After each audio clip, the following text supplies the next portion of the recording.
Reflexión del Evangelio del día domingo 13 de marzo del 2022. Segundo domingo de Cuaresma. Lectura del Santo Evangelio según San Lucas, capítulo 9, versículos del 28 al 36. ¿A dónde nos lleva el Evangelio de hoy? Se trata de la transfiguración del Señor Jesús.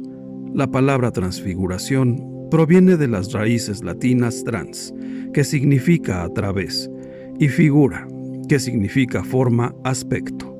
Por lo tanto, significa un cambio de forma o apariencia. Esto es lo que le sucedió a Jesús en el evento conocido como la transfiguración. Su apariencia cambió y se volvió gloriosa, radiante. Su rostro cambió de aspecto y sus vestiduras se hicieron blancas y relampagueantes. Jesús se encuentra a las puertas del largo viaje que le conducirá hasta Jerusalén. Durante el viaje les enseñará las condiciones del verdadero discipulado. Este acontecimiento es como un avance del final glorioso, como una primicia de su gloria ante la dureza del camino que conduce a la muerte de cruz, que provocará un profundo escándalo en los discípulos. El final es la victoria, el triunfo y la gloria. Si seguimos el texto en sus inicios, nos dice que Jesús subió al monte a orar. La transfiguración es como un respiro que Dios le concede a Jesús en su camino hacia Jerusalén, hacia la pasión y la muerte, con el objeto de que alcance a experimentar previamente la meta. Solo desde la oración, entiende Lucas, es posible ver lo que sucede en el alma de Jesús. Ese coloquio que Jesús mantiene con los personajes del Antiguo Testamento, Moisés y Elías, representan la ley y los profetas, y con ellos se entabla un diálogo en profundidad sobre su partida, sobre su éxodo, sobre su futuro, en definitiva, sobre su muerte. La transfiguración, pues, quiere ser una preparación para la hora tan decisiva que le espera a Jesús. Los discípulos más conocidos acompañan a Jesús en este momento, como sucederá también en el relato de Getsemaní, en el momento de la pasión. Pero tanto aquí como allí, el verdadero protagonista es Jesús, porque es Él quien afronta las consecuencias de su vida y del Evangelio que ha predicado. Dos personajes, Moisés y Elías, que subieron cada uno en su momento al Sinaí para encontrarse con Dios, ahora se hacen testigos de esta experiencia.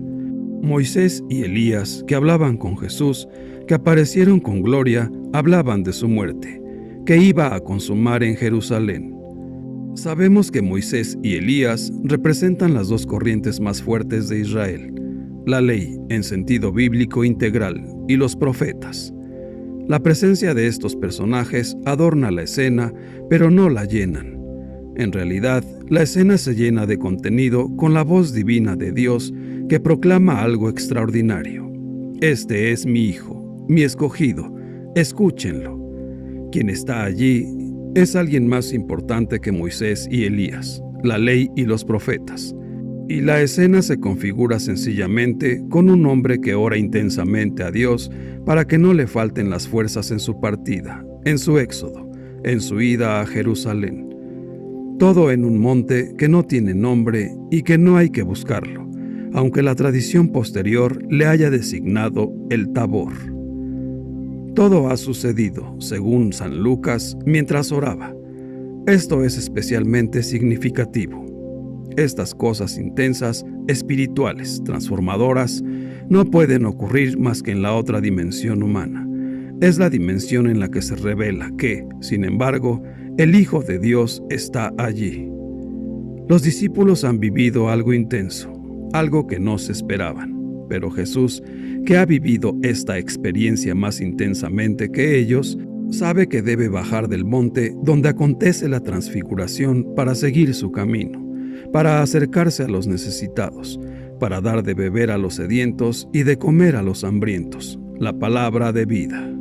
Su partida, su éxodo, no puede ser como le hubiera gustado a Pedro, a sus discípulos, que pretenden quedarse allí instalados.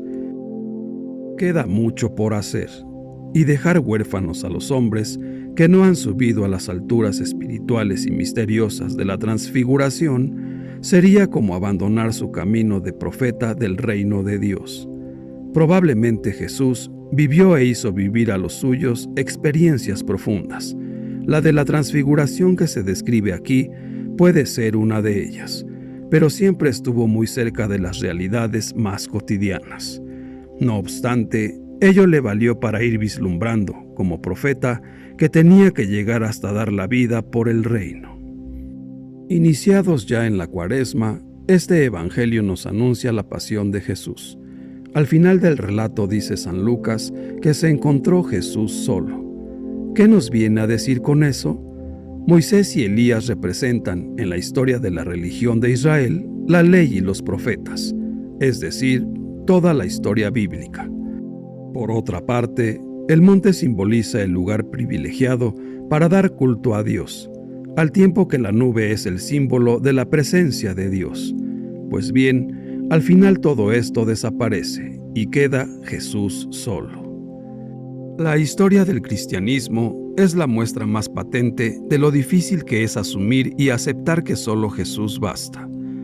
Hay gente que le da más importancia en su vida a la ley, al lugar santo, al templo, al culto religioso, a las imágenes, a los sacerdotes, a tal o cual representación, pero no acabamos de aceptar que lo determinante es que sea Jesús y su evangelio la luz y el motor de nuestra vida. Debemos reconocer a Jesús en la cotidianidad del tiempo que pasaron sus discípulos con él, pero también en su gloria, en lo inesperado como un anuncio de la pasión incomprensible e inaceptable. Debemos reconocerlo en su gloria como anticipo de la participación en su resurrección. Pero también debemos reconocernos a nosotros mismos, muchas veces cansados y adormilados, y aún con sueño, ser capaces de mantenernos expectantes, vigilantes para disfrutar de la presencia de Jesús en cada persona, en los pobres, en aquellos que han sido despojados de su dignidad y nos recuerdan su humanidad. Una comunidad cristiana que sabe escuchar cada domingo el relato evangélico de Jesús en actitud de conversión, esa comunidad comienza a transformarse. Como comunidad, como iglesia, debemos recuperar la experiencia de reconocer a Jesús y vivir conforme a su palabra. 3 de los 4 evangelistas nos recuerdan el evangelio de la transfiguración. Tenemos que sentirnos atraídos por Jesús, al igual que los primeros cristianos se sintieron atraídos por Él y le siguieron. En esta Cuaresma, estemos atentos, escuchemos con ánimo de cambiar, de parecernos cada día un poquito más a Jesús.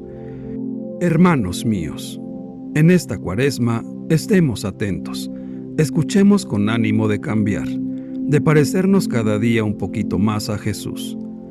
Como iglesia tengamos un seguimiento de Jesús auténtico, para que otros se sientan atraídos y se acerquen a la comunidad con el deseo de cambiar y conocer el verdadero rostro de Dios a través de su Hijo Jesús, nuestro Señor, nuestro Salvador. Que Dios nos bendiga a todos. Amén.